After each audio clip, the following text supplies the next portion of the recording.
Good morning, good afternoon, and or good evening, ladies and gentlemen, and welcome back to the No Respect podcast. If you are new, welcome aboard. Join alongside me today, as per usual, are Justin and Alex to talk about these, I want to say beautiful, maybe not beautiful, Montreal Canadiens. How you doing, Justin? They are beautiful, and I'm good. We broke both curses in 1 week, the reverse retro curse and the OT/shootout curse, so I'm doing good. Excellent. Alex, yourself? Yeah, I'm doing really well. Once again, happy to be here with you guys. I've got a special surprise for you guys, actually. You ready for this? Yeah. I've got a trusty mango White Claw here with me. So enjoying this beverage. Again, if anyone from White Claw is listening, hit me up. I know we don't have Stats Guy this week. Kind of disappointing, but at least I've got my White Claw, so ready to go.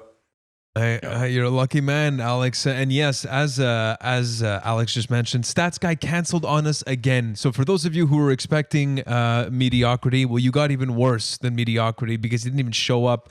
He was working once again, and this time, not going to get into the mediocrity of the details here, but hopefully we get Stats Guy on. That's all I can say. But today, ladies and gentlemen, episode 12. But you know what's curious is that it's 1 and 2 that make 12, right? Which is half if you add a slash in between the 1 and the 2. I'm trying to make some lines here that might not be there, but that's why we called this one "Why You Have to Be Mad." Isn't that right, Justin? Yes, it was a great play on words that was just beautiful. Too beautiful to not put as a title. Exactly. But jokes aside, guys, the Montreal Canadiens, of course, I think it was Monday that it was the halfway mark for this team for the amount of games played. So there's a little bit less than half now. But we wanted to take the opportunity today to talk about, well, what do we think about the Montreal Canadiens? Is this team fucking good or not? We don't know, really. But we want to start off with a couple of shout-outs before we do that. So let's do that very quickly. Matt Montreal, 1, 2, 3, 4 on YouTube. Thank you so much for the comment. Et juste pour toi, je te parle en français. Un grand merci. Wow. Carl Prochowski, once again, with a beautiful take on his opinion about the whole PK Subban, Shea Weber, Montreal not liking personality. Absolutely love it. Mathieu MMTL, the great points that were outlined by Alex. He agreed with you, so thank you, Mathieu. Aaron can I Manning just stop writes. you 1 sec? Why? Yeah, of course. I have a feeling that Matt Montreal and Mathieu MMTL. There's some beef there, I think. Oh, I feel like that's the same. Is that not the same person? No, I don't think so. I believe Am not. I calling someone out right now? I think you are. Am I sabotaging us right now? You're sabotaging the shout-out portion of the show. Okay, that's for sure. Let me keep going. That's the White Claw talking, sorry. So I'll keep going. Aaron Manning writes, great follow on Twitter. Arnica Canadian, of course, our Scottish correspondent. I absolutely love this guy. Calico Scats, I believe I'm pronouncing that either Mediterraneanly or it's Calicos Cats, potentially. FW Spadafora, terrible pronunciation, I'm very sorry.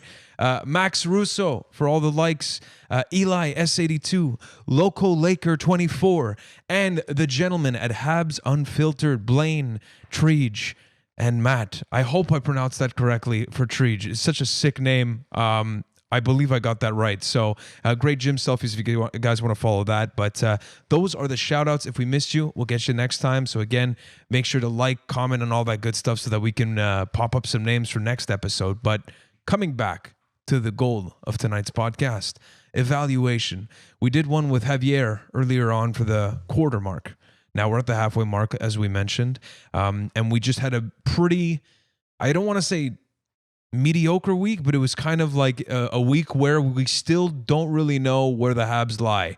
Is this team over the hump in terms of some of the adversity that they've had to deal with, or is this a team that's still struggling with those problems and that haven't moved past it? So we don't really know just yet. And I want to get your thoughts on this week. Obviously, Monday was a 4-2 win against Winnipeg, the OT loss on Wednesday, a loss again in overtime on Friday against Vancouver, and then finally the game where we break both curses, the reverse retro as well as the overtime curse. Saturday, 5-4 shootout win.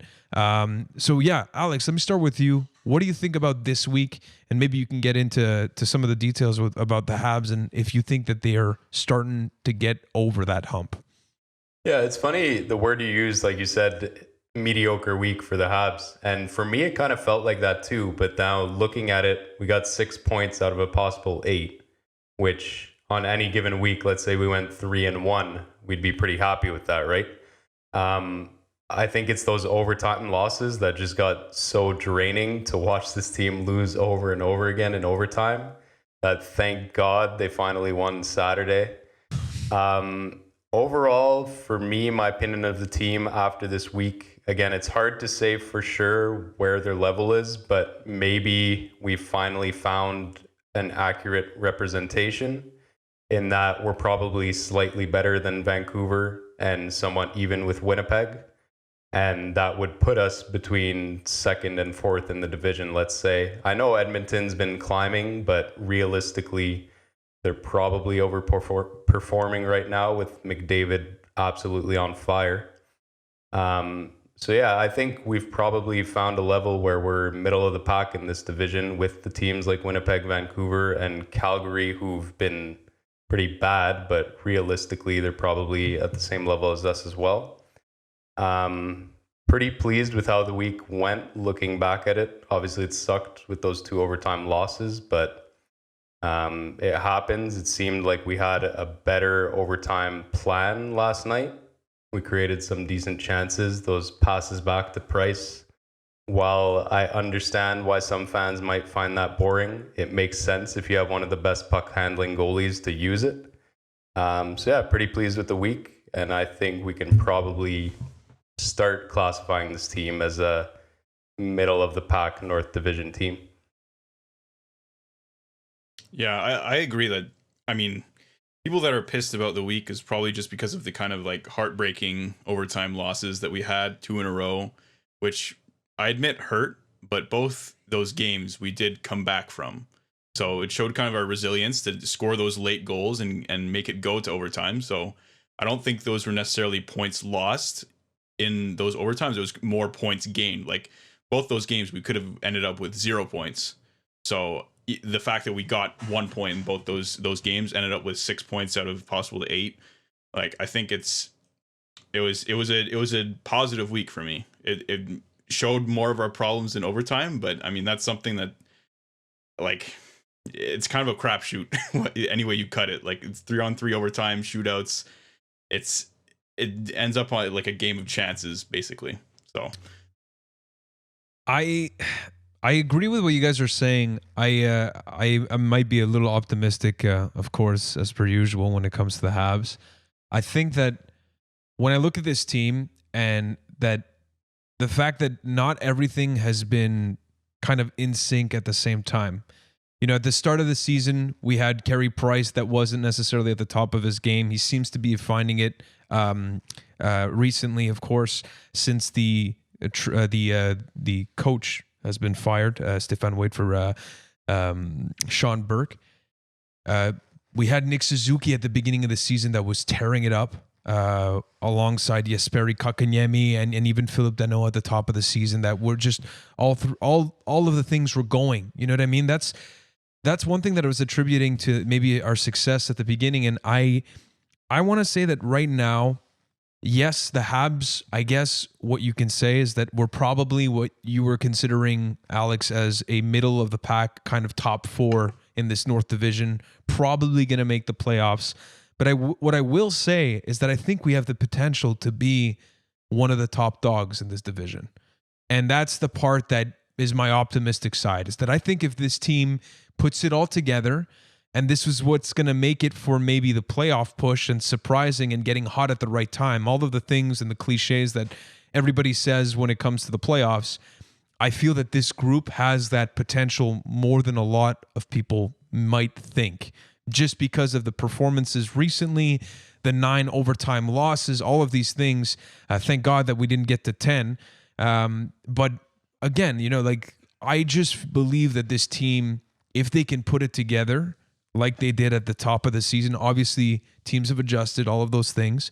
But I really do believe that there's still room to grow, which is the best part about where we're at right now at the halfway mark. I don't know what you guys think about that.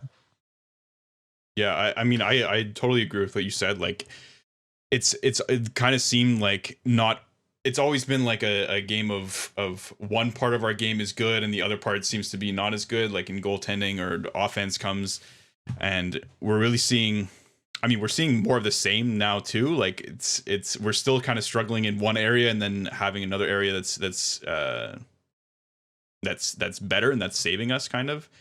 But I think the really key thing that's missing from the Habs right now is Shea Weber, because I found like last year and the years he's played for the Habs, he's really been a pillar on the defensive core. And even at the beginning of the season, we were kind of arguing who is the number one defenseman on the Habs. And it's not even a question right now. I know. I know it kind of went back and forth with Shea Weber and Jeff Petrie. Now it seems more clear cut with Jeff Petrie, who is getting John Carlson points, it seems, this season. But yeah, I think Shea Weber really needs to step his game up, or needs to deal with whatever, if he has injuries or whatever he's dealing with, because his game has really taken a step back. And I mean, I love the guy. I think he can come back. Maybe it's just an adjustment to some slowing down of his game. Like the condensed schedule as well, potentially. Yeah, maybe it's taking more of a toll on him. I mean, I was thinking about like when Andrei Markov started getting a bit older and a bit slower. At first, he had some growing pains, is a funny way to put it, but he had growing pains in that he had to kind of adjust his game to being more of a slow player. And I'm kind of expecting to see that kind of progression by Shea Weber. Like he's maybe going to have to adapt his game to being a bit slower and being a bit more conservative and not necessarily pinching as much. Like it seems like he's making these decisions to pinch at all the wrong times. Like he's deciding to pinch when he shouldn't, and not pinch when he should pinch. So I don't know. That's just my thing, but yeah, what you said is definitely true. I think we have all the pieces. We just need them all to work together at the same time. And if that comes together, then I think we have a really good squad that can go deep in the playoffs and can be one of the contenders in the North Division. Alex, anything to add on that? I think it's a perfectly fair argument.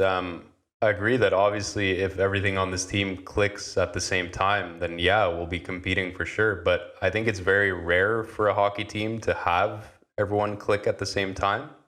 I think that's the point of having high-end talent and then depth who can support them when they do go cold. I don't know. The thing with this team is I feel guys like Suzuki and Tatar, let's say, have been getting extra criticism for not performing. When you look at guys like Drouet and Kotkaniemi, who've been praised for their play this year. But then when you look at the actual numbers, Suzuki has as many points as Drouet. Tatar has as many points as Drouet, yet he's been getting trashed nonstop, saying that like he hasn't stepped up. Kotkaniemi's been praised over and over again, and I love the kid, but he's less than 0.5 points a game. Like he's not performing very well at all. I understand he's very young, but it's his third year. I think if you want this team to compete, he really has to take a big step up. Suzuki, who I understand his defensive play hasn't been up to par lately, but he's still been putting up points. Yeah, I think that's the main thing for my argument, is that I think it's rare for a hockey team to have everything going at once. And that's why you see the teams that win usually have this top-end talent that will carry you, who's then supported by the depth in the playoffs when these guys get double covered and stuff like that. Hopefully it works out for Montreal and everything can get going at once, but I don't think that will happen, and that's why I don't think we can be a top team, at least not right now. Maybe if guys like Kotkaniemi and Suzuki take big steps, but I don't think they can reach that level to really be a leader in the division, if that makes sense.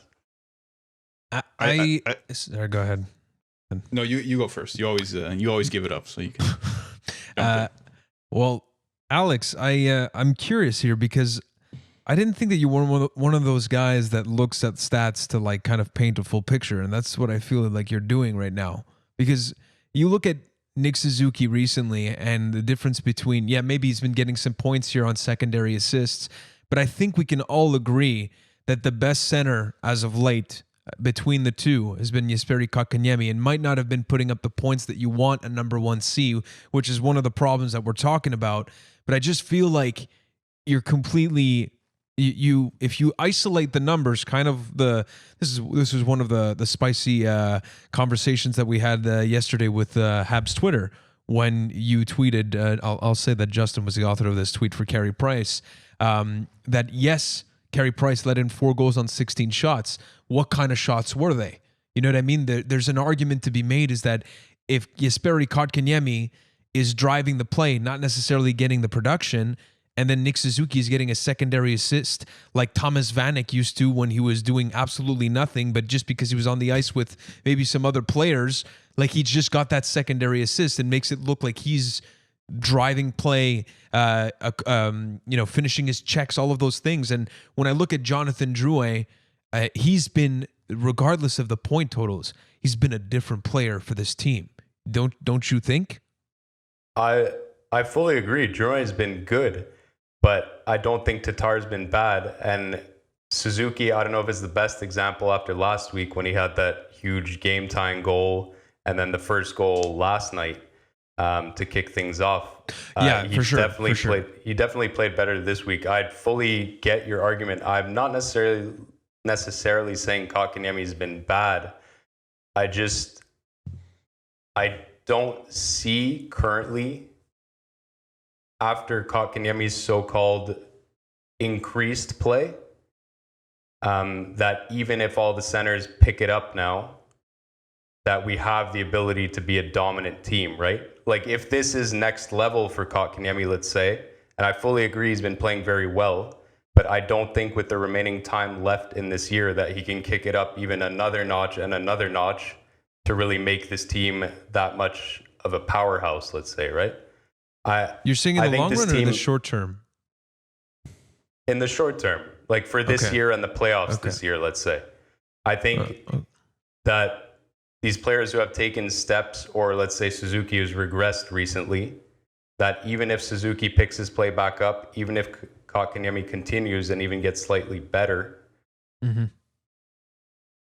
at this point in the season, I don't see the possibility of this team being that dominant, right? I think they need more time to develop. I think their defensive weaknesses have really been glaring these past couple of weeks. Obviously, they're both very young. I had very, very high hopes to start the year.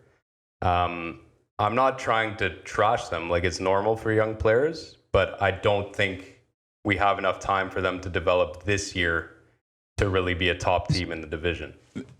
The only thing I'd say to counter your point is I'd point back to last year's playoffs and how Nick Suzuki and Jesperi Kotkaniemi kind of did drive the play. And like, I totally agree with you that they are having growing pains right now. Like we saw even Jesperi Kotkaniemi in his first season scored about like half a point per game, kind of. It was like at 35 points in 82 games, or in a bit less than 82 games. And he's obviously regressed in terms of point production.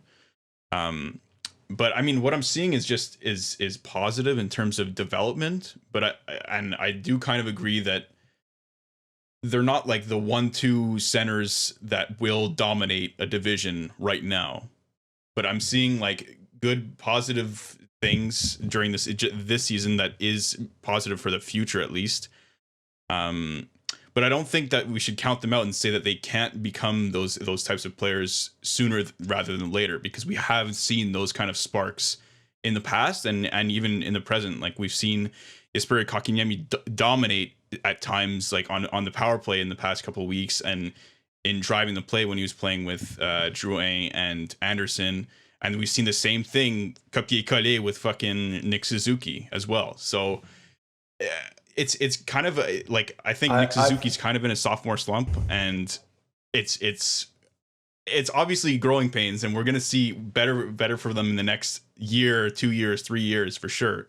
Yeah, I fully agree with you. I fully agree with you in the next couple of years, 100%. I'm just, my opinion solely for this year, that I don't think they can take that step to be a dominant team in the division. I think we'll finish probably third or fourth in the division.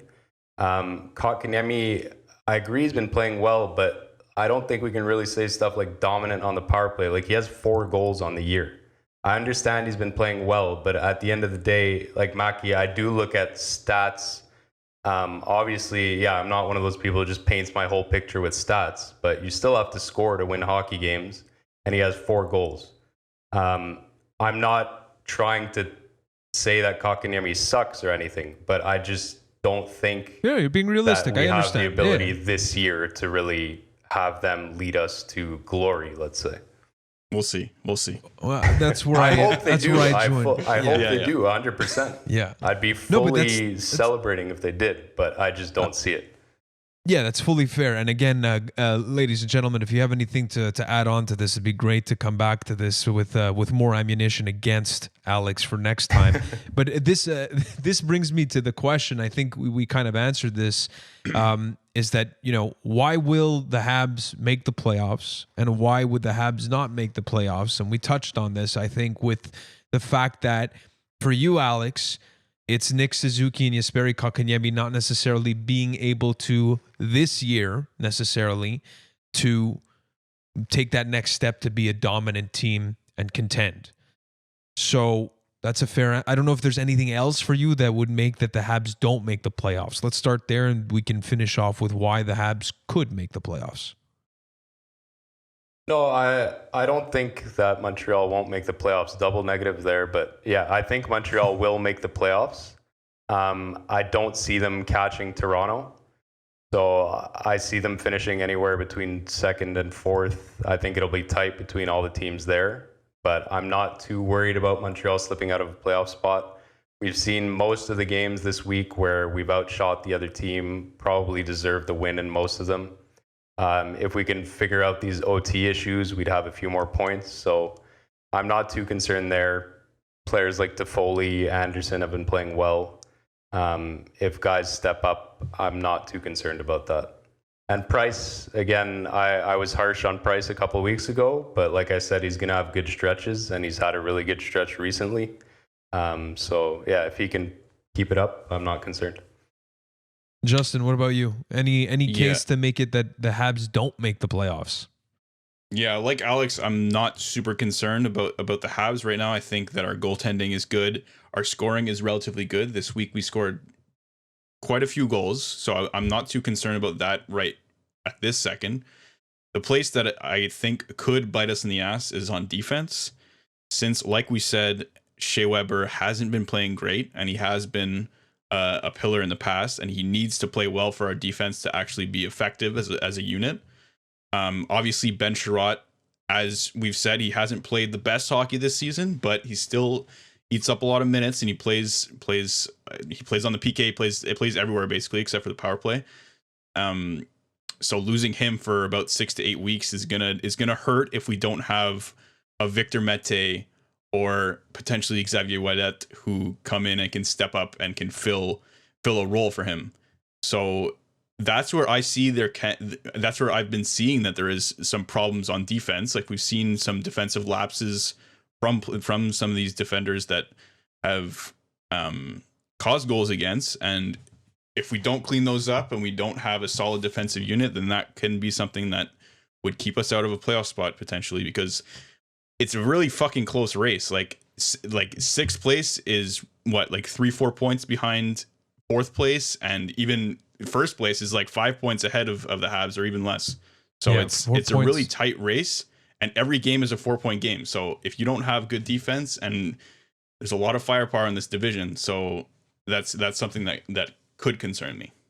I was just about to say that, one of the reasons why we may see this week as a negative more than a positive, or like a kind of like a mediocre week, even though we have 6 out of 8 points, is that we're giving those points to everybody that's in our division, right? So, just to finish off on that topic of why the Habs will or will not make the playoffs, I agree with everything that you guys said.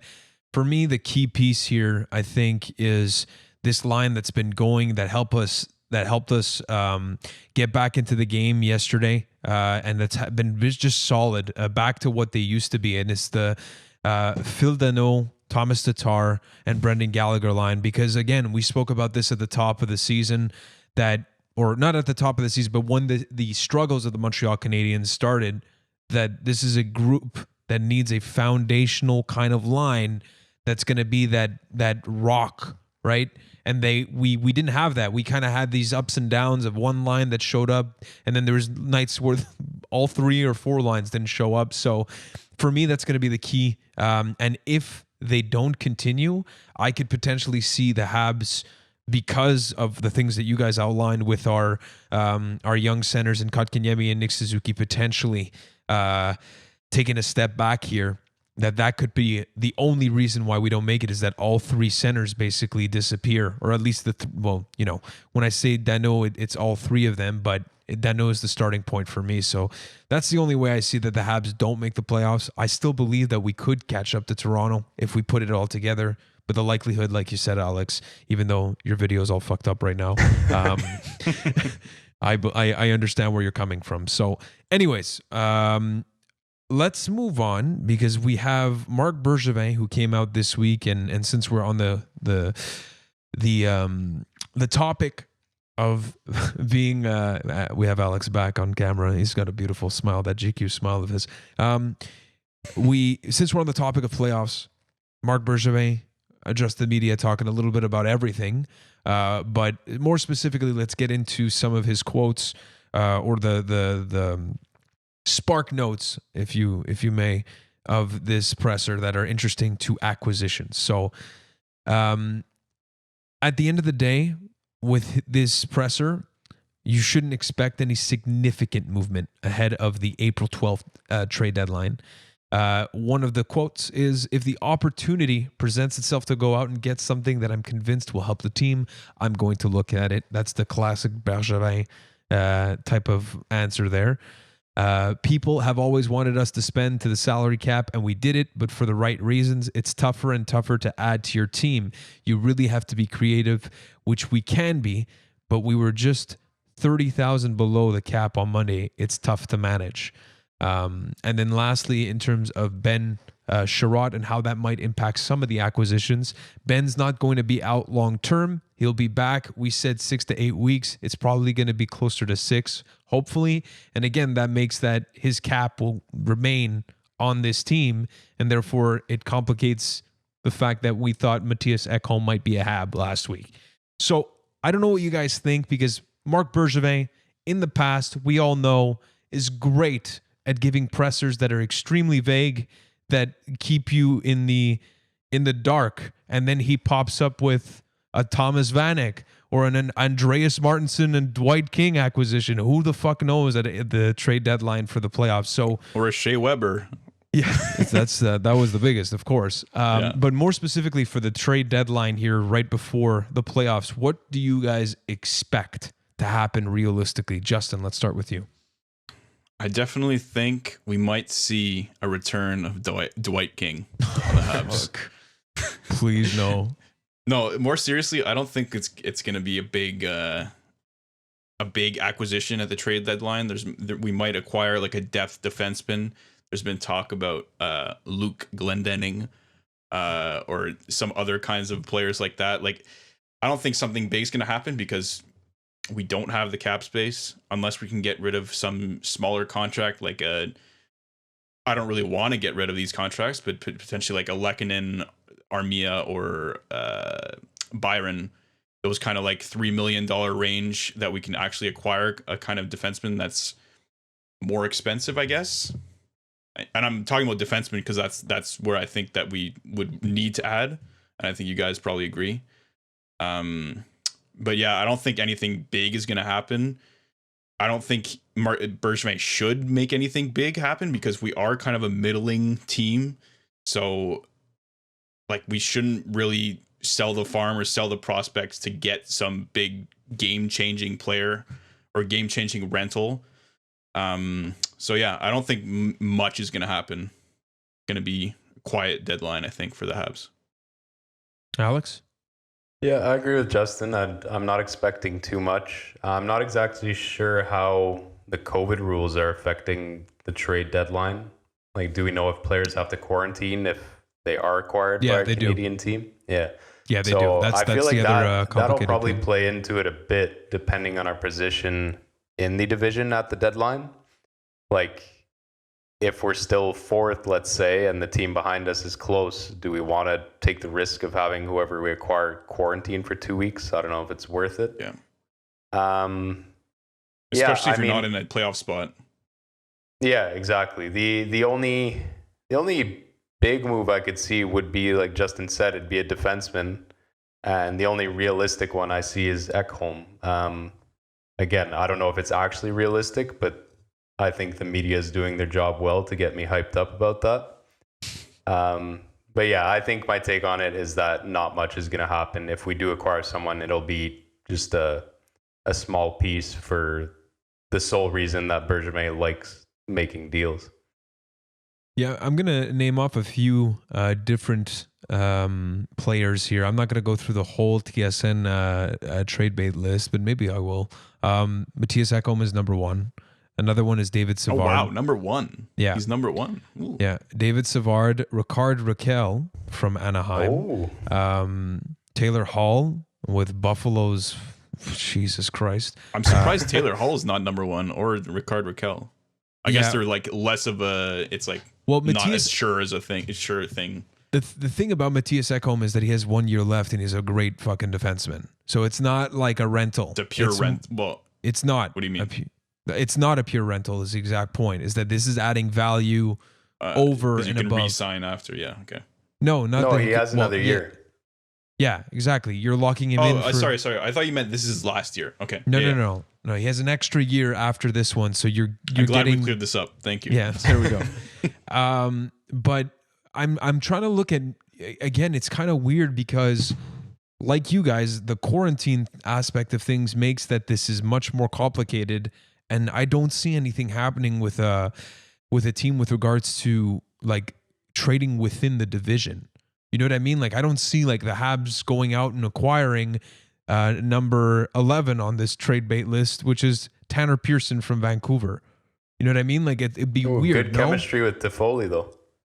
Exactly. But the thing is that they're still in it right now. Yeah, and they're it's fighting for the same spot. Yeah. Exactly. No, I totally agree. I don't think Canadian teams are necessarily going to help other Canadian teams to trade with them, unless it's maybe Ottawa, like someone that's completely out of it. Exactly. But the rest of the teams, like Calgary's still fighting for it. They hired Daryl Sutter to make sure that they fix that shit. Vancouver has been playing better as of late, and of course that they're missing Elias Peterson, whichever one it is. We always fuck that up. But it's going to be difficult. I could see like a move such as, we talk about all of these moves. We haven't even seen Michael Frolik skate up or lace up for the Montreal Canadiens, and he's the type of acquiring that I would see Marc Bergevin do for the playoffs. So that we have that guy, but I could see like him like going out and acquiring Bobby Ryan from the Detroit Red Wings, who's at a $1 million UFA, and Bobby Ryan in the past has showed up. I know that he's coming off a bit of a personal, situation. But again, a player that has a shit ton of talent, raw talent, and that has shown in the past with Ottawa, and even his time in Anaheim, where he has those moments, these brilliant flashes of skill. And then Luke Glendening, that's definitely the most depth you could get with no offense to Luke Glendening, but. Again, I mean, we were shitting on Joel Edmondson at the beginning of the season, and he's turned out to be one of our most solid defensemen this year. Yeah. So, are you like our second best defenseman this year? Yeah. After Petrie. So, maybe Luke Glendening is the second coming of Joel Edmondson. Maybe, potentially. But yeah, it's difficult. Here's the thing. No, do we not have a problem if Joel Edmondson is our second best defenseman? We do. That's what I'm saying. We definitely do. Like, disrespect to Edmondson. He's fulfilling his role. Well, there's a lot of disrespect to what you just said. No, okay. I mean, I trashed him episode 1, and he proved me wrong 100%. But it's kind of scary to think that Edmondson is our second best defenseman right now. I don't know if I'd go that far. Weber's probably still ahead of him, but well, on paper he definitely is. Obviously, I think that Shea Weber right now is, as we all know, it's been a noticeable regression this year. However, I think that when the time comes for the captain to show up, obviously the raw, natural, God-given talent that's bestowed on Shea Weber is going to outshine Joel Edmondson's. That's just a fact.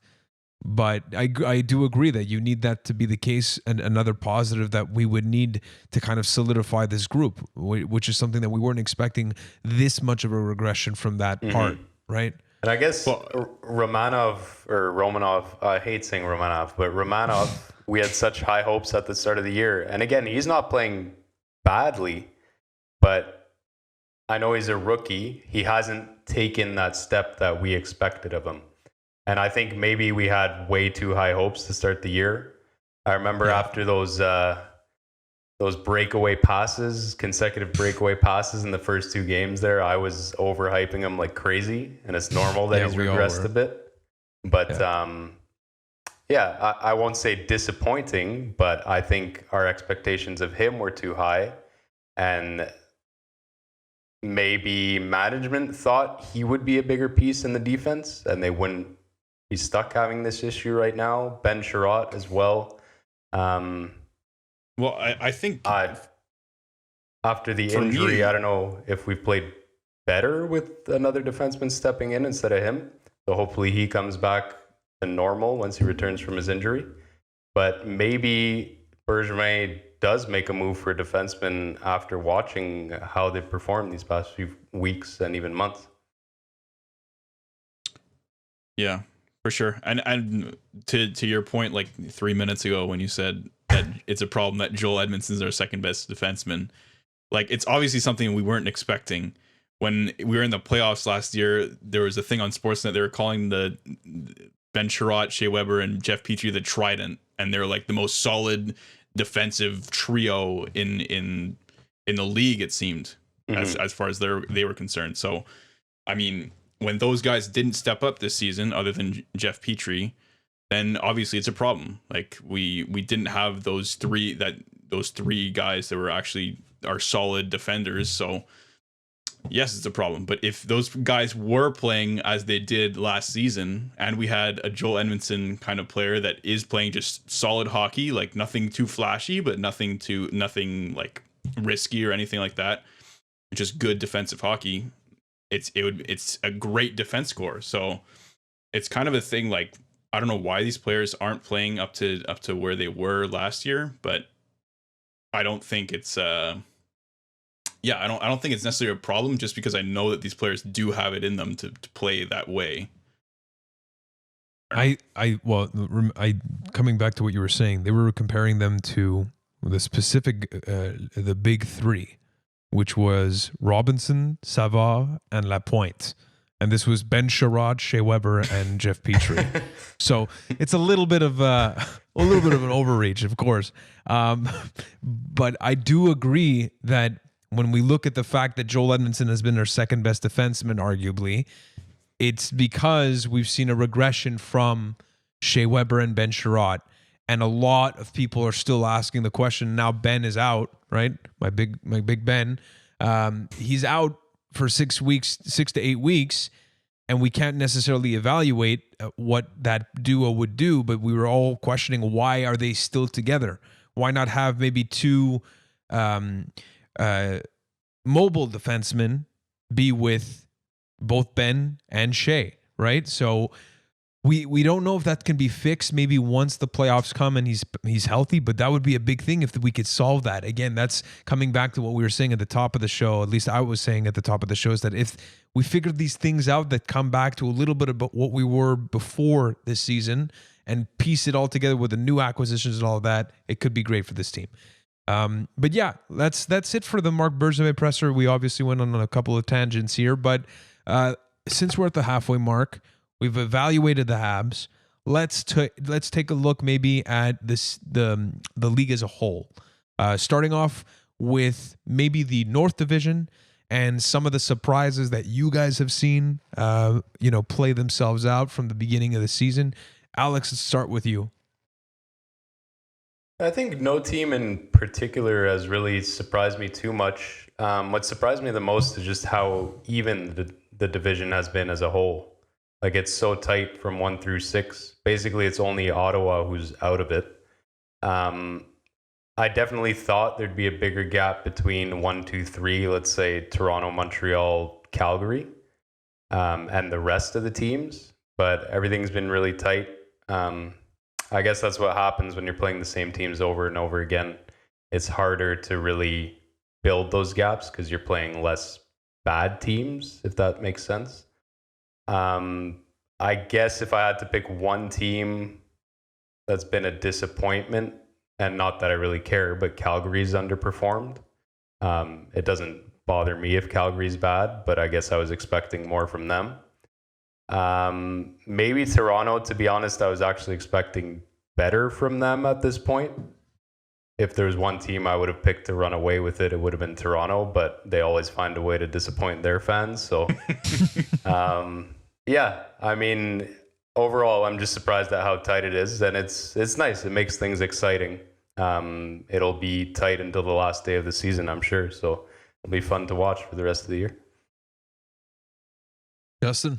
Yeah, for me, the biggest surprise for me was Toronto, in that they seemed like they're having almost a perfect season. And then they went on kind of like a 6-7 game skid where they're 2-6-0 or something in the last 8, something like that. I'm trying to look for stats that would suggest that, and there's nothing in front of my screen. So great. Thanks a lot for that. Yeah, no problem. No, but so as Alex said, Toronto always finds a way to disappoint their fans. So yeah, I mean, to me, it's really just as expected. Like, I thought it was going to be a pretty tight race. The way we got here was maybe a bit unexpected. I didn't expect there to be a coaching change in Calgary, and for Vancouver to be so shitty off the start of the season. But yeah, I kind of expected to be a pretty close race up to 1 through 6. Sorry, until Ottawa. Ottawa obviously was going to have maybe a less good season this season and kind of have a more development season for their young players. But yeah, I can't say that I can't say that anything's really surprised me out of the results. Maybe just the way that we got here, I guess. I will say that for me, it's Winnipeg. Winnipeg, I don't think anybody really had them in the top 4. Like, you asked, like, analysts, or you look back at what the analysts have said. Winnipeg was not necessarily a part of this discussion, because the fact is that their blue line is, their top 2 is Neil Pionk and Josh Morrissey. And that's it. Like, they have Derek Forbert, which is right behind them, and I don't know if you know. No Joel Edmondson. Nathan Bollier's there, though. Nathan Bollier, that's correct. The Josh Anderson lookalike. But to be honest, if there's a surprise, it's that one. Like, Edmonton, we all knew that if Connor McDavid or Leon Draisaitl, the fact that it's a 56-game season, if they get hot and this team somewhat puts it together, just having that piece allows you to make the playoffs. And not just one piece, both pieces, right? So that's the biggest surprise that I have, which is honestly good on Winnipeg. Paul Maurice has done a great job in maximizing what he's gotten from his group. And Hellebuck, again, a rock, a really, really great elite goaltender, is like solidifying that in his for his reputation. So Calgary, I agree with you, Alex. That's one that I see. I think that if there's anybody that's going to give Montreal or whoever else is going to be in the 4th spot here a scare, it's going to be that team. They're coming off a coaching change. They're playing a bit better now. But if the Calgary Flames don't fucking figure it out, I see Brad Treliving being in the same position as Marc Bergevin here, where he's done basically the same things, gone out to acquire different players, fired his coaches. He's been given a leash. And this is a team that's been considered relatively, I would say, a solid and not maybe a a bona fide contender, but definitely a team that's supposed to make the playoffs for quite some time now. That's the GM that I see being on the hot seat in this Canadian division. And for whatever reason, Jim Benning has not been fired. So anyway. Yeah, their owner just has all the praise in the world for everyone on the team. Yeah, well, there you go. But anyways, okay, well, so moving along from the North Division, unless you guys had any other points maybe for the North Division. Alex Galchenyuk in Toronto, 0.5 points per game. Not bad. Wow. 1 assist, right? Yeah. What's the sample size? 1 game or 2 games? 2 games. There Yeah, he got half a point in his 1 game. Keep going. Yeah. I was talking. Well, I tweeted this from our page to Andrew, A Marsha on Twitter. If you guys, that's a great follow. I was saying, how sad would it be if Alex Galchenyuk figures his shit out in a Maple Leafs jersey? That'd be the worst. I'd buy a jersey. Of course you would. Of course you wouldn't. You're wearing Ariana Grande right now, but you have like a t-shirt right underneath it. Why don't you show the folks back at home your Ariana Grande? That's a sick hoodie. For those of you who are not watching on YouTube, it's quite beautiful. Incredible. Was that on a discount? No, full price. Or did you overpay? I would have paid double for it, man. Come on. All right, moving on. Let's go to the Honda West division, guys. Oh, wow. So right now, Vegas, Colorado, Minnesota, and St. Louis in the top 4 spots. Obviously, right after that is Arizona, Los Angeles, San Jose, and Anaheim. Holy fuck, Anaheim. Jesus. 9-17 and 6. Any surprises for you guys? I think that there's one here because I'm pretty. I think we're all going to say the same thing. Does anybody want to? Yeah, the Wild, 100%. Yeah. Well, with fucking what's his name, Kirill Kaprizov, he's just an insane acquisition by them. Like, monster. I guess he's a rookie by definition, but he's like 25 or 25 years old. I think he's 23. He's 24. 24. I think he's 24. 24 years old. We'll say. No, he's 23. Beginning of the season. Oh, he's 23. Are you sure? Did you just Google that? Yeah, I googled it. Okay, all right. Okay, so he's 24 years old. He has like. Yeah, he scored 2 overtime winners at the beginning of the season, and I wasn't sure if it would be a kind of Nikita Gusev repeat from last season. Shout out to my like number 13 pick in fantasy last year.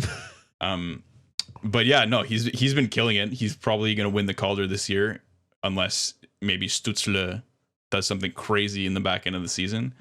But yeah, it's kind of weird because they've always been a kind of depth team. And now they're getting good goaltending and good rookie talent. So their goalie, I guess that's the recipe for success. Their goalie's a rookie too. It's true. Who's kind of stolen the starting spot from Cam Talbot, Cam Talbot's in Minnesota apparently. But Capo Kakinen, this guy's insane. Isn't he on the Rangers? No, it's Capo Kako, you sack of shit. But I picked this guy up in fantasy and he's crazy. But yeah, if you watch some highlights of Kaprizov, this guy is insane. Like, it's some of the plays this guy makes is crazy. Yeah. You see the pass between the legs? Yeah, in front exactly. Of the net there? That was crazy. Yeah, and I mean, for Minnesota, I don't think they've had high-end talent like this since probably Marian Gaborik, which was early 2000s. Other than that, it's been Mikko Koivu and Jared Spurgeon. So yeah, good for Minnesota. Hopefully they can kind of make some noise in the playoffs and upset one of Colorado or Vegas. That'd be cool to see. Yeah, I agree with that. The only one team that I also want to highlight as maybe like another surprise, because before this season, they were saying that this is the first time that Erik Karlsson is actually healthy, and it hasn't made a fucking difference for San Jose. That I guess it's over. I remember when they made the acquisitions that they made and they signed the contracts that they signed with like Kevin Labanc, Timo Meier, Erik Karlsson, all of these guys that were signing for, I guess, well, apart from Erik Karlsson that got his payday for sure, but the other youngsters that were promising in like Thomas Hertl and all of these guys, and we're saying like this team's going to go far. They lost Joe Pavelski, they lost Patrick Marleau, and it went down the drain. somehow, and Joe Thornton, of course, but that was more recent. So if there's one team that I was expecting a little bit of a bounce back, it was that team, and unfortunately, it seems to be the end of that window for that group, and I think a lot of it has to do with the goaltending situation and Martin Jones kind of falling off quite a bit. So that's the only other team that I wanted to highlight. I've got a good anecdote or quote regarding the Sharks. DJ Turtoro on Twitter posted this. Mm-hmm. In the year 2025, the San Jose Sharks will be paying $41.5 million to the following: 35-year-old Couture, 33-year-old Kane, 34-year-old Carlson, 40-year-old Brent Burns, and 37-year-old Vlasic, which is about half the cap now for those 5 guys who will be in their mid to late 30s. The one thing that I will say is that this team, with the whole COVID situation and the flat cap, what bad timing. Like, they went in with like all of these massive contracts, expecting that the league would continue to grow, the Seattle expansion, all of these things. And then you have this thing that hits, which locks them in to this group. They can't move these contracts. Mm-hmm. Especially with the performances now. It's impossible unless they eat salary, which in that case is just going to be, I don't know. I don't know how they're going to do this, but it's going to be rough for the San Jose Sharks, I think, for a while. And poor Kevin LeBanc, too, who took that $1 million deal there to try to help them out. But he got paid. I think they stuck to his word. Doug Wilson did, because they were saying, like, help me out for this season, you'll get your payday the next. And even though he ended up doing worse the next season, and probably if he had taken a contract this season where he took the discount, he probably could have gotten a lot more. Maybe, yeah, it's true. He kind of got fucked, but it seems like, I don't know. San Jose is just fucked, cap wise, and the fact that they have so many older players with kind of like, they have some good young players, but they're not like game changers. They're kind of mediocre prospects, mediocre kind of young players. So yeah, I don't see them being, and their goalie is just not great at all. Yeah, I had him in fantasy last year too. Wasn't a good time for me. Yeah, I don't think fantasy has ever been a great time for you, Justin. Moving on, fuck you. Mass Mutual East Division, where Washington, New York Islanders, the Pittsburgh Penguins, Boston are in the top 4 spots, and then following is Philadelphia. Shout out to Anthony, our Flyers correspondent, who I texted right away after it was 9-0 against the New York Rangers after the second period, not the third period. It finished 9-0 anyway, I think. The New York Rangers, New Jersey Devils, and then Buffalo. Jesus Christ. Any surprises here? Well, let's give Buffalo a break. We'll not. We already talked about them enough last episode, so we know that they're kind of shit. They have some great players, but it seems like they can never put it all together with the whole team. Yeah. Or I don't know if it's coaching. They just fired their coach. Like, it's whatever it is. It just doesn't seem to work in Buffalo in the 21st century. So if we're talking about a team that surprises me, I'm going to talk about Anthony Curry, friend and co-creator of the No Respek podcast. Yeah, I'm kind of pumping his stars a little bit. He didn't do a little creating. He just showed up a little bit for a couple of years there. Anyways. Yeah. But his team, the Philadelphia Flyers, are the ones that surprised me the most, because I thought that these guys would be one of the top teams in this division, especially above, I think, above the Bruins and above the Pittsburgh Penguins. Above the Bruins, I guess with the Torrey Krug and all of that. Yeah, and exactly, that too. But yeah, I just thought they would be a much better team with a young, promising goalie in Carter Hart and all the kind of depth and good scoring we saw last year. Mm-hmm. But I don't know. Here's the thing. Remember last year in that playoff bubble, or I guess the actual playoffs, we lost to Philly. All these analysts were talking about Philadelphia as if they were like the second coming of Olympic Team Canada, who were going to steamroll teams for the next 10 years. So it's just so nice to watch them struggle right now. It's unbelievably great. And Carter Hart too. I like the kid, but it's lovely to watch him get blown up. There are people saying that he's better than Price. Yeah, I hope he has a good career, but I hope Philly never makes the playoffs again. To me, what surprised me the most, the New York Islanders, I don't understand how they're so consistently good. Yeah. Like, it amazes me. They have some top-end talent with Matt Barzal, but like a lot of names that you wouldn't really put as top players. And just every year, they're always near the top of the division, just so good defensively. No matter which goalie they have, their goalie has insane stats. So I guess Trotz he proved himself a long time ago, but it's just year after year, he's no argument one of the top coaches in the league. It's pretty impressive to watch. Yeah, honestly, I don't have anything to add because that was my surprise in terms of the positive surprises. The ones that I would have expected a little bit more out of, I mean, obviously the Philadelphia Flyers, they still have some hockey to play. I'm not going to touch Buffalo because that's a can of worms that we already opened slightly. But the New York Rangers and also the New Jersey Devils, like right now, obviously, again, there's games in hand, all of these factors, and we don't watch this as much. But when I look at the New York Rangers getting Alexis Lafrenière and Artemi Panarin, Mika Zibanejad, this was a group that I felt could be a little bit closer to the top four. And even the New Jersey Devils, with the fact that Jack Hughes had one season under his belt and that it wasn't a great season, and he's having a pretty good one this time around. Obviously, the whole Corey Crawford situation, but I was expecting maybe a little bit more of a bounce back by PK Subban and seeing that group push a little bit more forward. So those are the only two that I wanted to kind of add on to the fact that I feel like they could have surprised and they haven't really. So any other notes on the Mass Mutual East Division? No. All right, well, great. I mean, just Caps. Obviously, Capitals have been top of any fucking division they've been in for the past 10 years. Yeah. So they're no surprise, but I guess the only surprise is their goalie that's playing well for them because they lost their kind of long time goalie in Holtby. Mm-hmm.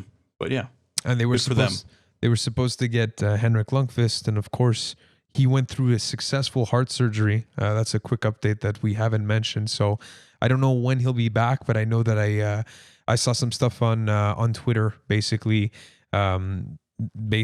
just updating the fact that Henrik Lundqvist is doing much better after the surgery and all of that good stuff. So hopefully, and maybe we'll be lucky to see him again go for the cup at some point. So who knows?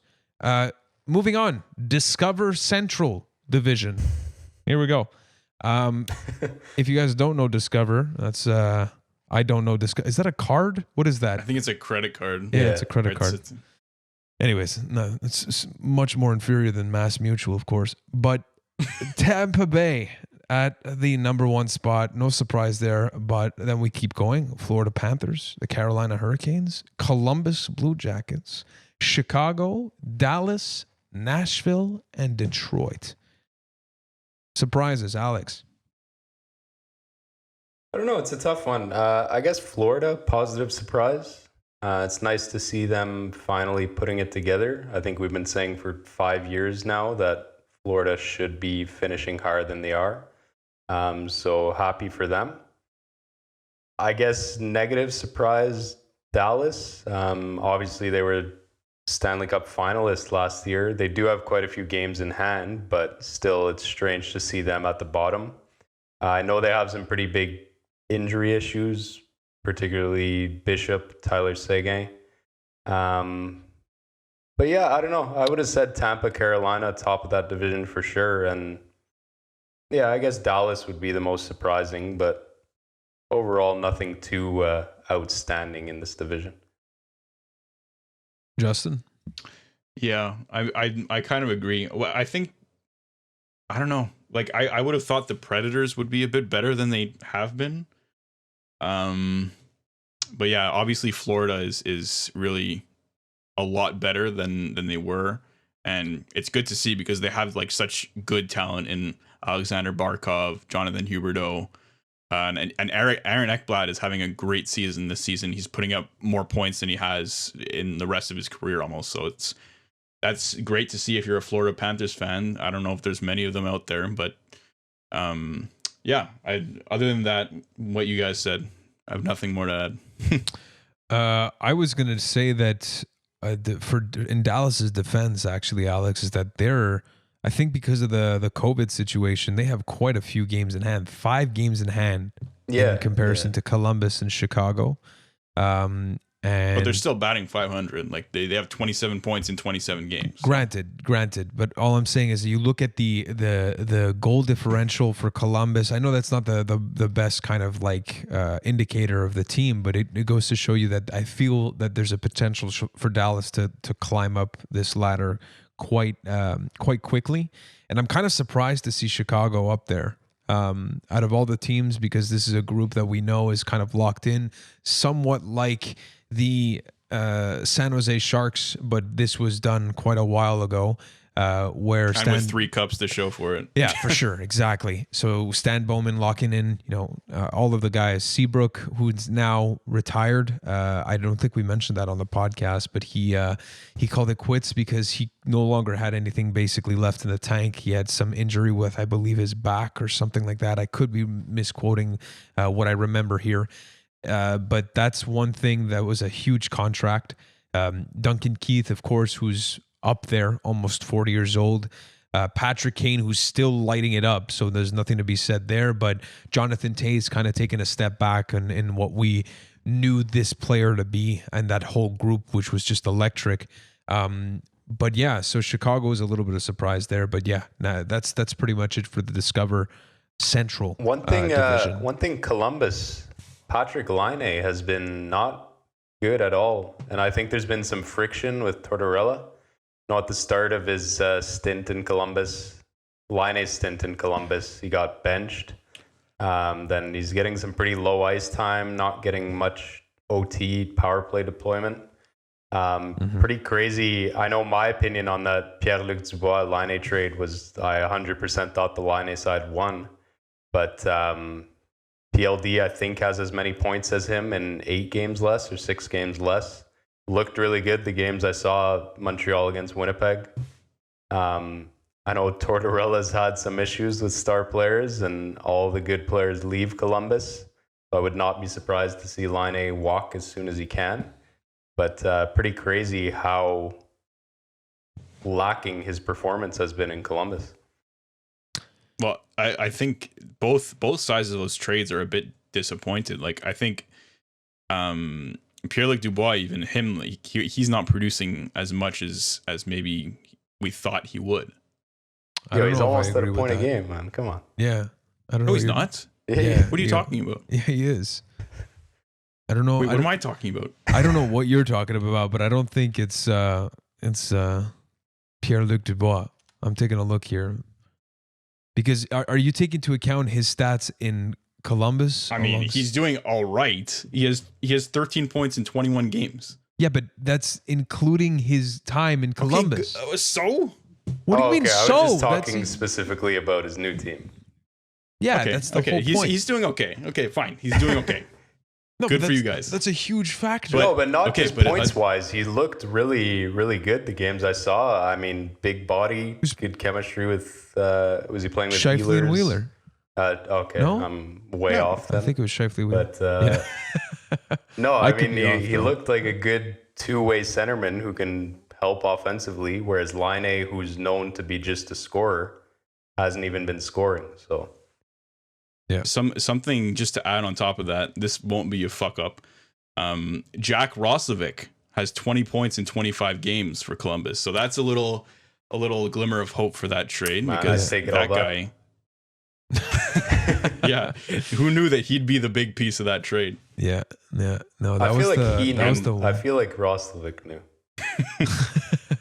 He's from Columbus. We spoke about this, so it's kind of fitting. So, and also our boy Max Domi, not doing too well, eh? Yo, he's on the trade market, eh? They're open for business with Max Domi, which again I don't like kind of harping on players that, I used to like, apart from a couple from time to time.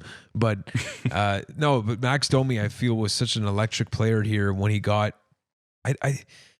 I'm gonna make not a tangent, a comparable, and I don't know if it's right to do this, and it might bring this podcast somewhere much further. So just tell me to shut up after I do it. But isn't it weird that like some of the players that are built for a market like Montreal, such as PK Subban and Max Domi, as soon as they leave Montreal, are not the same player? Do you think that has an impact very quickly? I think some players definitely relish in like kind of like big atmosphere of a like playoff environment or playoff arena kind of crowd, for sure. And I think Max Domi was one of those players. I think he definitely played better when he was like in a big crowd and stuff. And maybe during COVID, like with no fans, even last year in the playoffs, he was not playing well at all. He was on the fourth line, and this year he hasn't played well. So yeah, maybe you're right. I don't necessarily know if it's due to the markets necessarily. Well, I guess it's due to the markets, but it's more, I think, due to like the atmosphere and the feeding off of like the energy of the crowd.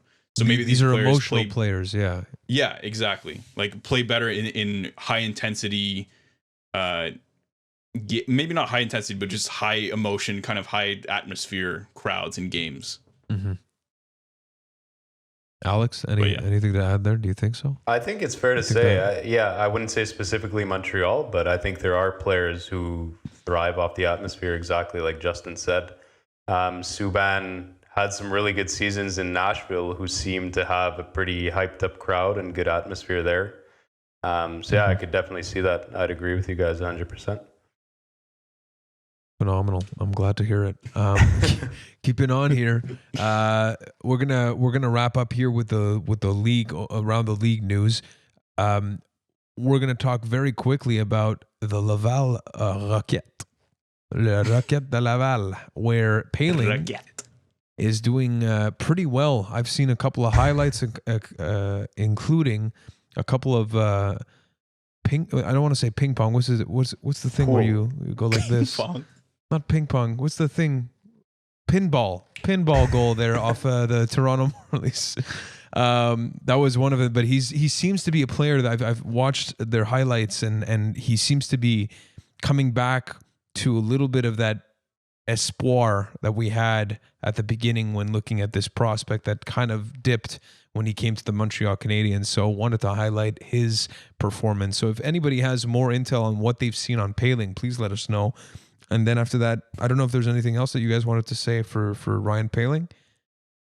Do you think he actually gets a shot? No. I don't think so. Not this year. There's no room. Yeah. But no, I don't think so. Sorry, go ahead, just.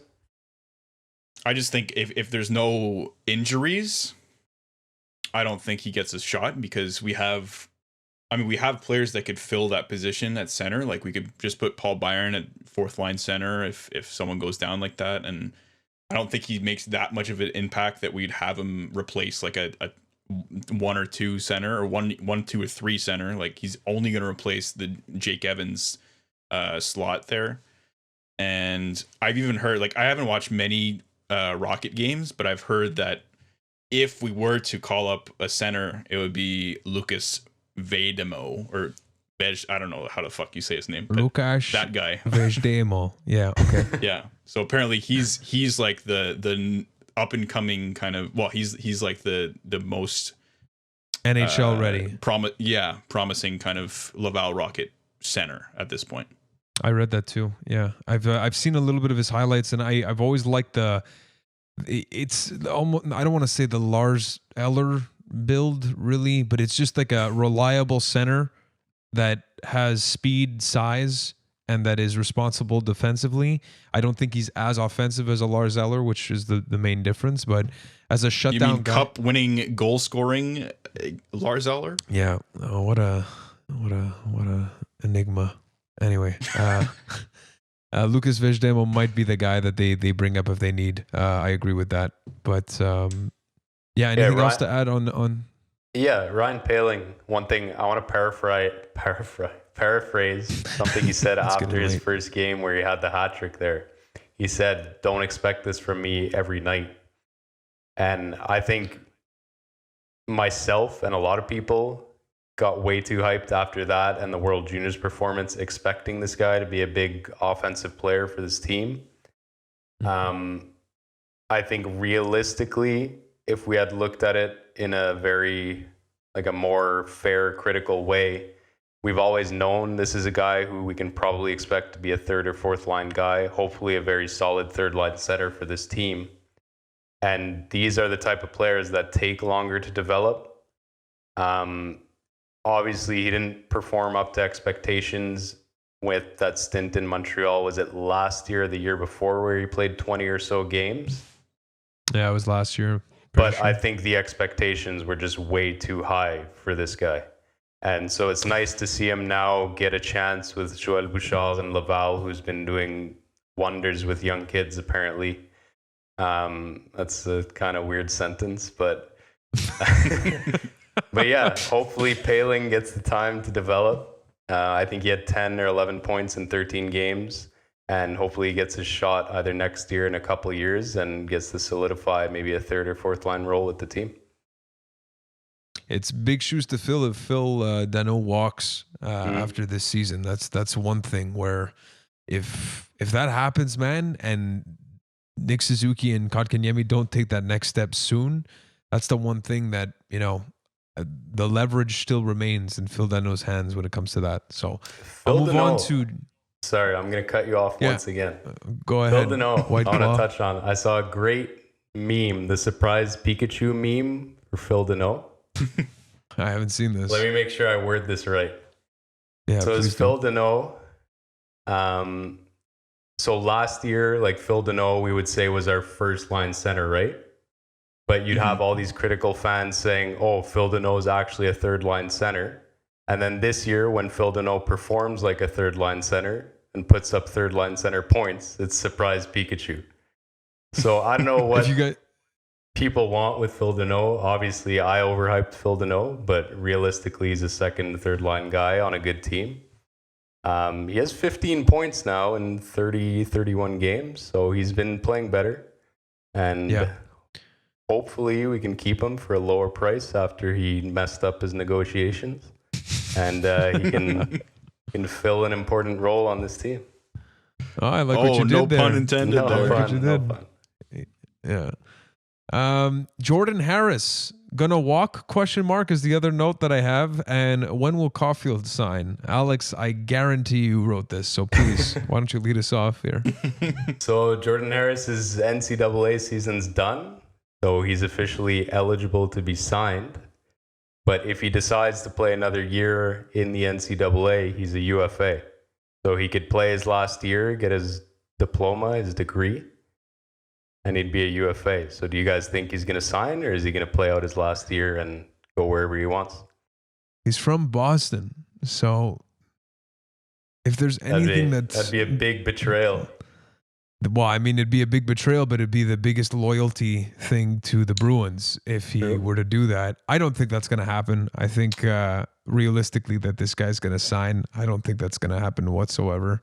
If it helps, that would be bold as shit. The most recent notable is Adam Fox in New York. He was a Calgary draft pick. He played out his college, signed in New York. He's from New York, so he's a pretty good defenseman. Like, he's killing it in New York. So yeah, that's true.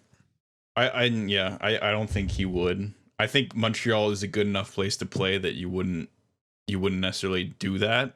I don't think it would be like, I don't know if any player has done that with the Habs. Like, I think any player that gets drafted by the Habs is lucky to sign their entry level contract and is looking forward to signing it. Like, they're not looking for other teams like, oh fuck, I don't want to be in Montreal. Well, UFAs, that's a different story, but yeah, go ahead.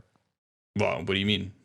Well, we've had it's a known fact. Yeah. Okay, sorry. I just mean okay. Sorry, I meant obviously young players, like prospects. Yeah, because obviously UFAs are like have the incentive of getting more money elsewhere, like getting better tax money or whatever. But young players, obviously, they want to have the real hockey experience, and you don't get any realer than in Montreal, right? No, maybe Toronto. Just kidding. No chance in hell. Right. All right. Go to the fucking the Hall of Fame museum. Fuck, and have an experience there. Yeah, buy a mini stick, okay? All right. So when will Caulfield sign? I don't know if we have a legitimate debate here. I don't know when that's going to happen, but I would assume that if he's going to get a sniff, it might be during the playoff run potentially, but I have no clue. I don't know if you have any additional information here, Alex, that made you write this vague note.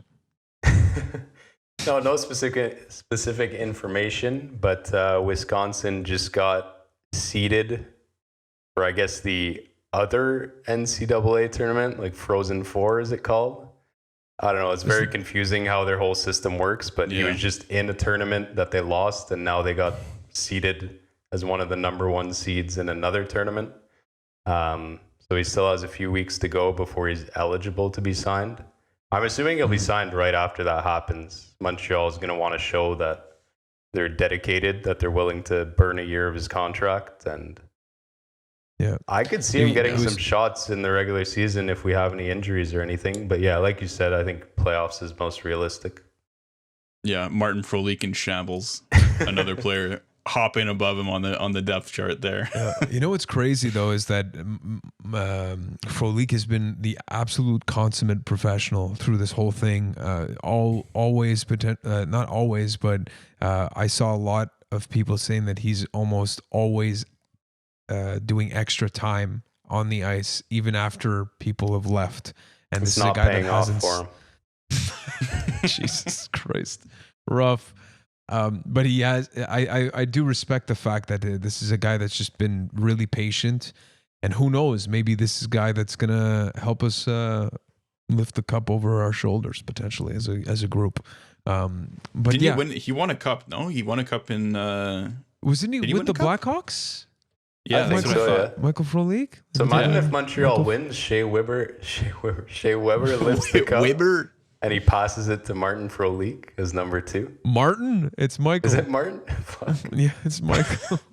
Okay, well, yeah, you're thinking there you go. Martin Ferk. Michael. Anyways, guys, let's do one last thing before we head into trivia, which apparently is spicy with Justin this week. I don't know if that's the right adjective. Spicy. Well, you said it was cool, so It's thick. all right, better. So there's been a little bit of a debate here on Twitter, and of course, as soon as the Habs are in a playoff spot with 9 OT losses, and there's a media that's from Toronto or from whatever fan base, they usually try to use this against us. So this comes back to the debate of, do we feel that overtime points for the losing team should be considered as loser points? And do you think, I'm going to try to stay as objective as I can here, that it's true that the Montreal Canadiens don't deserve to be in a playoff spot with 9 overtime losses? For your second question, I think that's bullshit. That Okay. they don't deserve to be in a playoff spot with 9 overtime losses. I mean, we came close enough to bring it to overtime against these teams. Like the way it's set up now, you get a point for doing that. So I think we're just as deserving as any other team. Those other teams have lost in regulation 10 or 12 times. Like we've not lost as much in regulation, so that you can just have that argument that we're making these games closer than other teams can. So I think it's just as deserving as someone who has more wins and just has more regulation losses. As for the 3 points for a win, there's a lot of different systems that have been thought of or proposed. I think a good one would be having 3 points for a win, 2 points for an OT loss, 1 point for a shootout loss. That way, a shootout loss at least has kind of less of a, I don't know, at least it has less of an impact because it's kind of a fucking crapshoot at the end of the day. Actually, sorry, I said that wrong. I meant 3 points for a win, 2 points for an OT win, and then 1 point for OT lost or shootout loss. I think you said that, but okay, yeah. I think I said something different, but anyway. But it just makes it so when you bring it to overtime, you don't get like the full amount of points. So it's a bit less. It gives less overall points to the winners of those things. It gives more points to a regulation win. Okay, so okay, I get it. So it's not the loss that gets you more points; it's the actual win that will get you less points. When you go to overtime, you actually, if you win, you get one less point.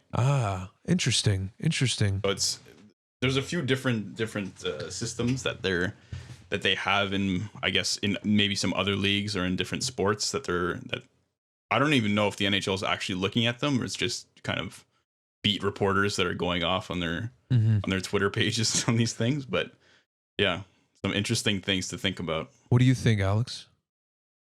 Yeah, I think what Justin said basically covers most of it. An interesting thing I saw about a year ago is someone remade the league standings with a 3-2-1 point system, and it came out basically the same.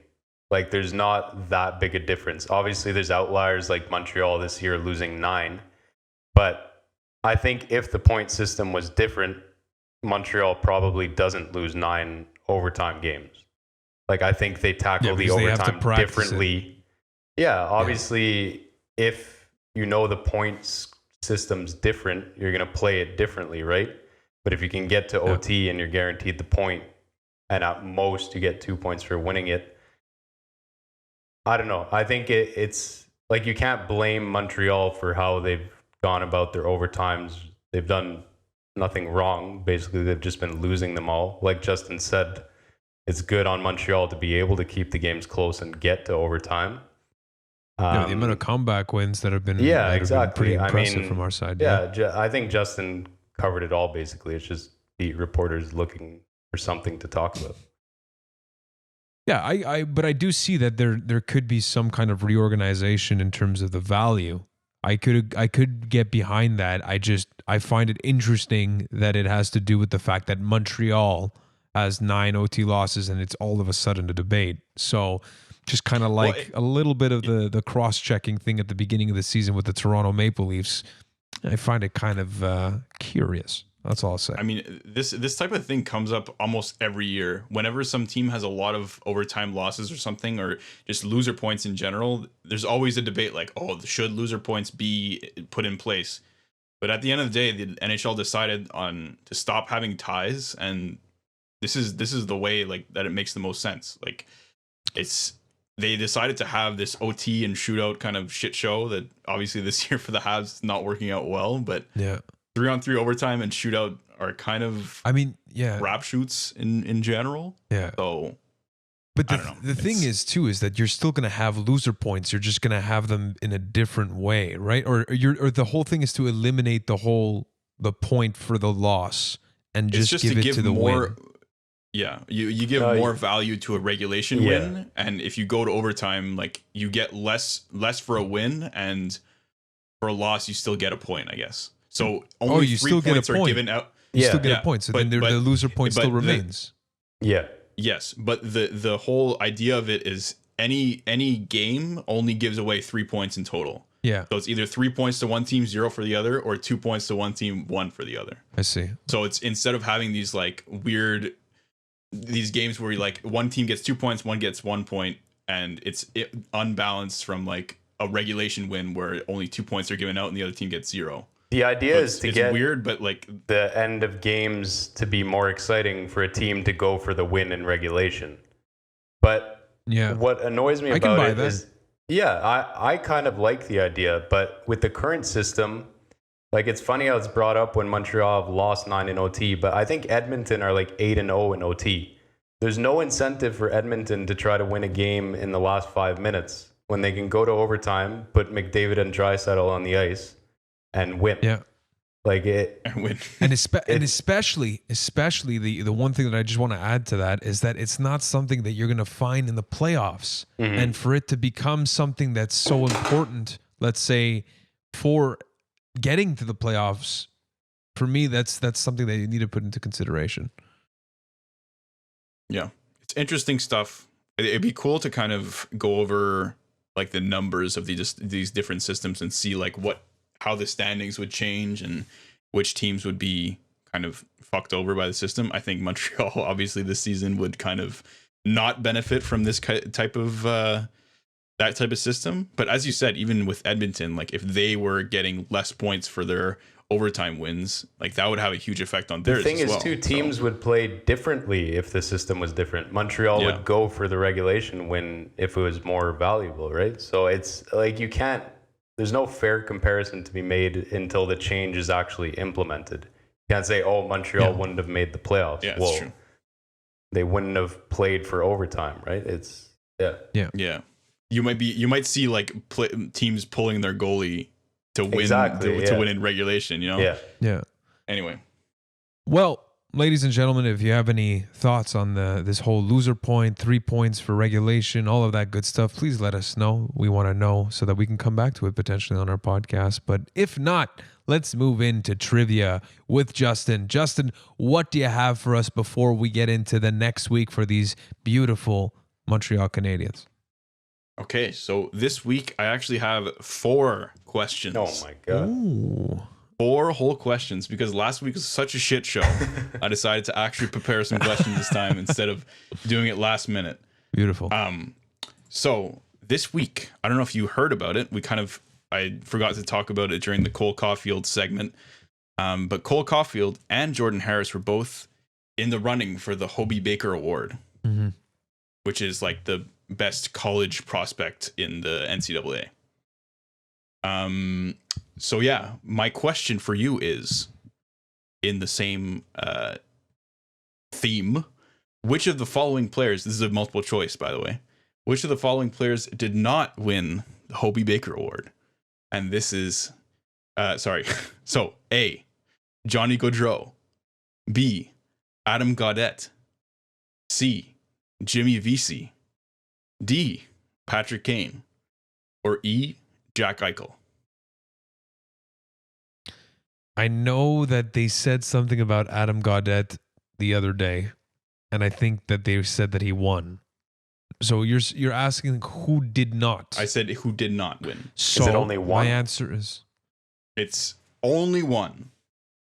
okay. It's only one. Interesting. It's only one. Who is C Jack again? Eichel. I'll say them. It's okay. Johnny Gaudreau, Adam Gaudette, Jimmy Vesey, Patrick Kane, and Jack Eichel. I'm Patrick gonna Kane. say Jimmy Only VC. one. Jimmy VC. Patrick Kane.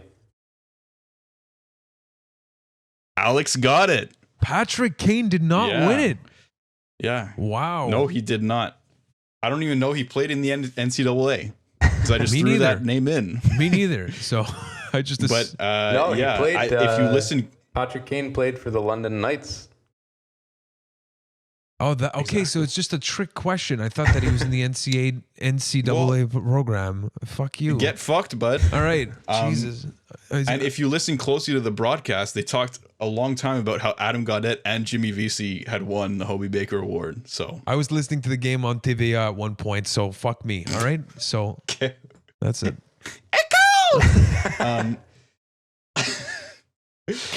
Okay, so sorry to continue on the Hobey Baker questions. This is the last one. Sorry, who was the last Habs prospect to win the Hobey Baker? Obviously, Habs if Cole prospect. Danny Cristo, Habs player, final but answer. they're prospects. Danny Cristo. Okay, Mackie. I was gonna say Mike Riley. I don't even know if he's the Both good guesses. I'm pretty sure Mike Riley played in the NCAA. Yeah, that's why. And Danny Cristo, your guess is as good as mine. both the wrong answer. Chris This is kind of a Higgins. curveball. No, it's Tom Curvers in 1984. Okay. Fuck off. 1984. He's currently the assistant GM of the Minnesota Wild. Oh man. Great. And it just goes to show how long it's been. So if Cole Caulfield does win the Hobey Baker this year, it'll have been almost 40 years. So it's pretty good. Isn't it right? fan voted?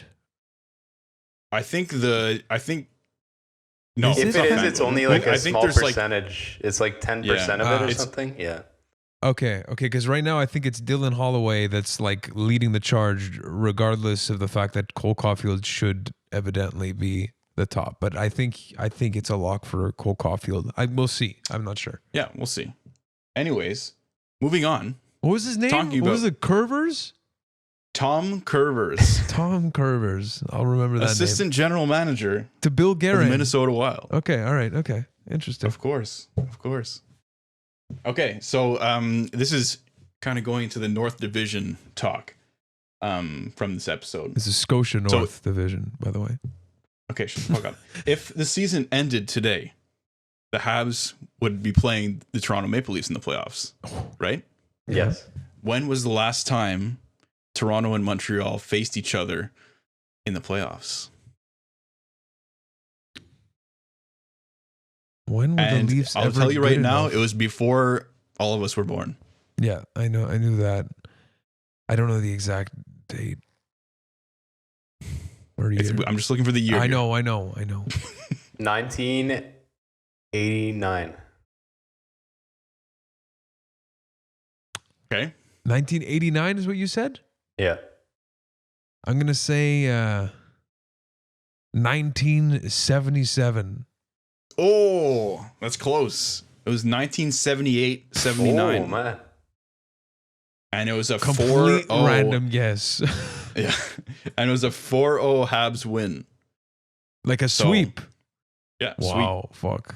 So, Bro, the reason that the reason that we haven't faced Toronto that often is because they used to be in different conferences, right? Mm-hmm. So back in the day, it would be harder to face them because we'd have to face them in like the later finals, rounds, right? Which they never make. Yeah. Okay. I love how we all went to that aggressive spot. Yeah. I love it. Another question following this, follow-up question. Final question? When was the last time? No, not the final. There's one more after this. When was the last time the Leafs won against the Habs in the playoffs? 1921. Right on, Alex. That's a good one. They won in the finals against Montreal Canadiens in 1967 and started the curse of no cups in Toronto.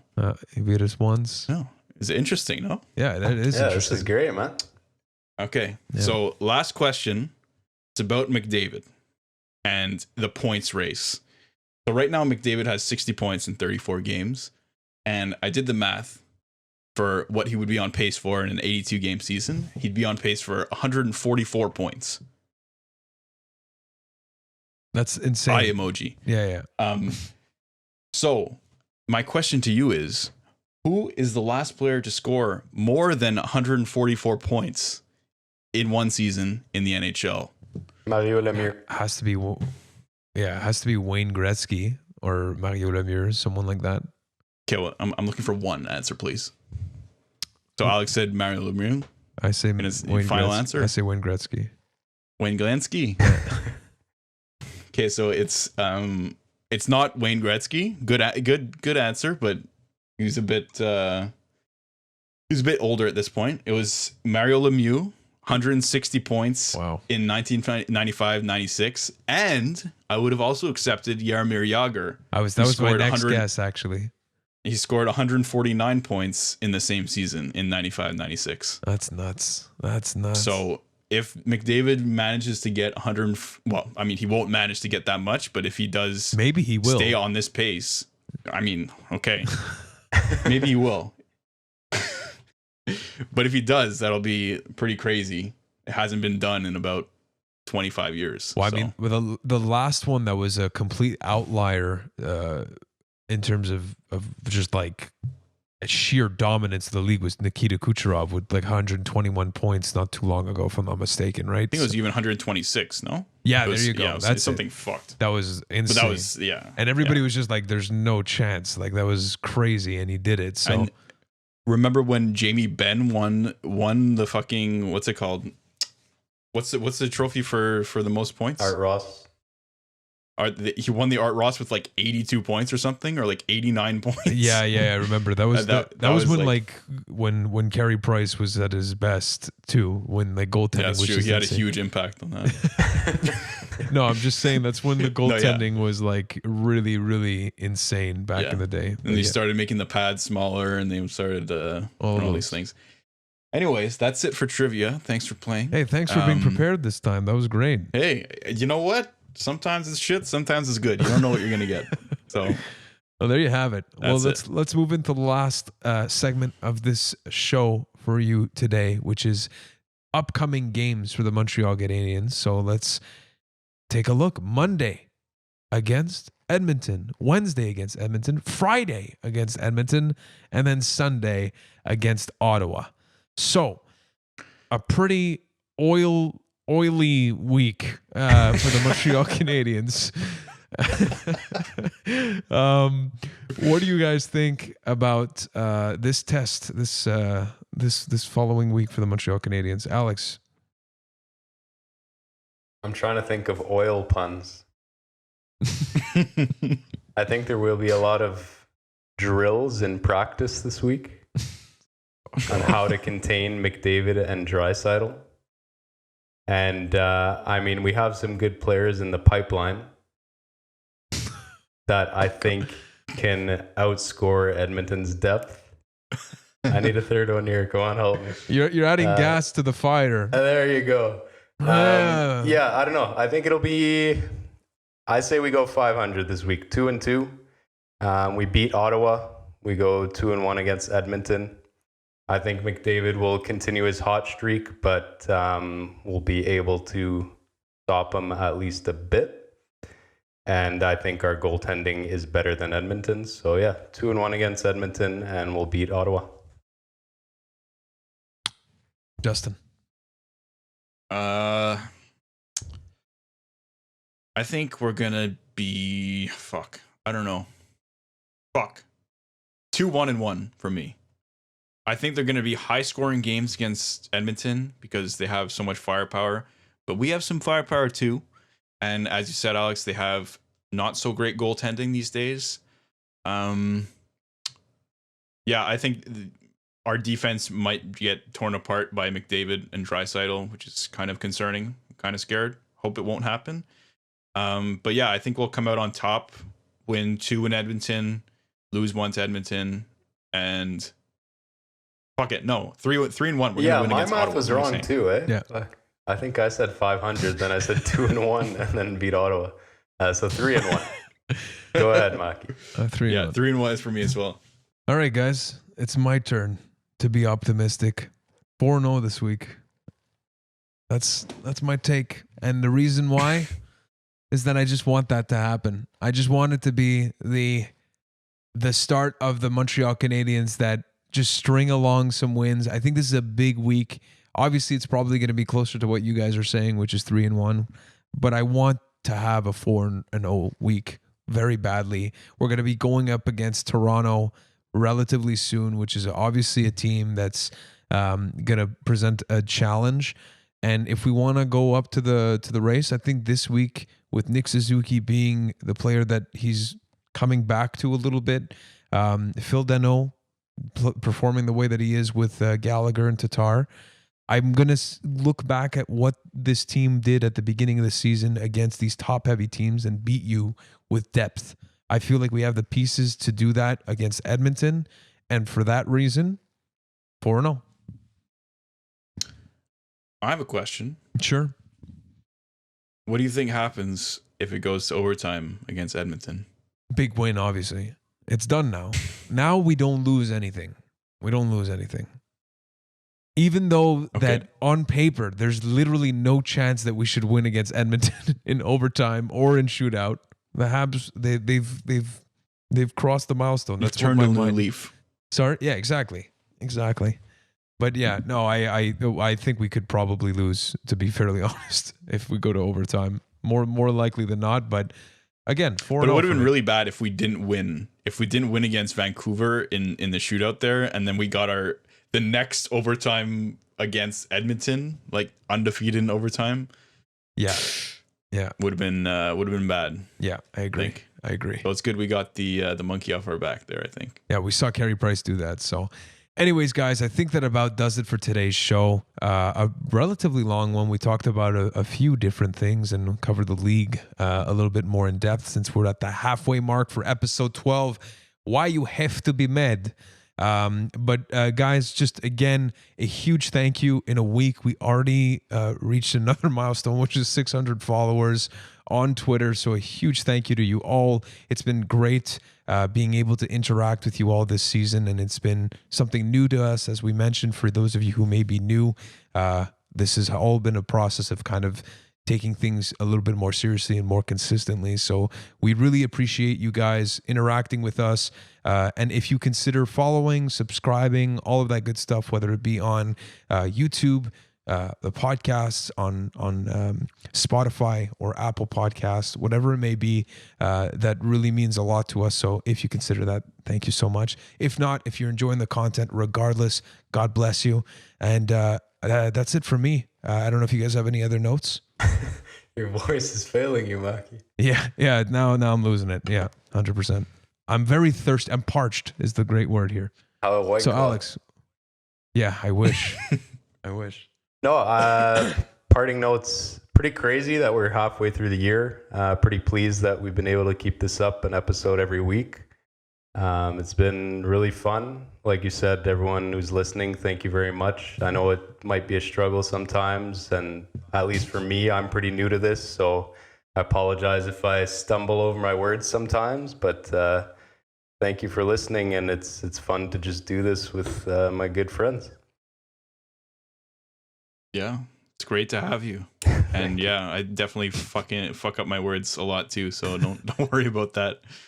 But yeah, go Habs, go. I have nothing else to add. I was just going to say, guys, since we're at the halfway mark and we evaluated the Montreal Canadiens, honestly, like, feel free to send us some feedback on what you guys would like to hear more from the show. If there's anything from the formats, I know that we've been wanting to bring on a guest that's been saying that he's coming on, which is Stats Guy, for the past 2 weeks, and it hasn't happened. But I'd also open the invitation, up in terms of what you guys want to hear a little bit more, whether it be, some hotter takes, if you guys have any ideas for the show, please feel free to send that to us. Again, you can reach us at Mackie _no respect, MACKY _no respect. You take out the C, you take out the T, you throw in a K. Justin _no respect, at Alex _no respect. And if not, our main channel, which is at No Respect Podcast. And you can find us on Spotify, YouTube, and Apple Podcasts, Google Podcasts, all that great stuff. So on behalf of Alex, Justin, and myself, Mackie, we always remind you to respect the Orgasm Nation. Have a great one. Have a good week, and go Habs. Go. Great voice there. Yeah, thank you.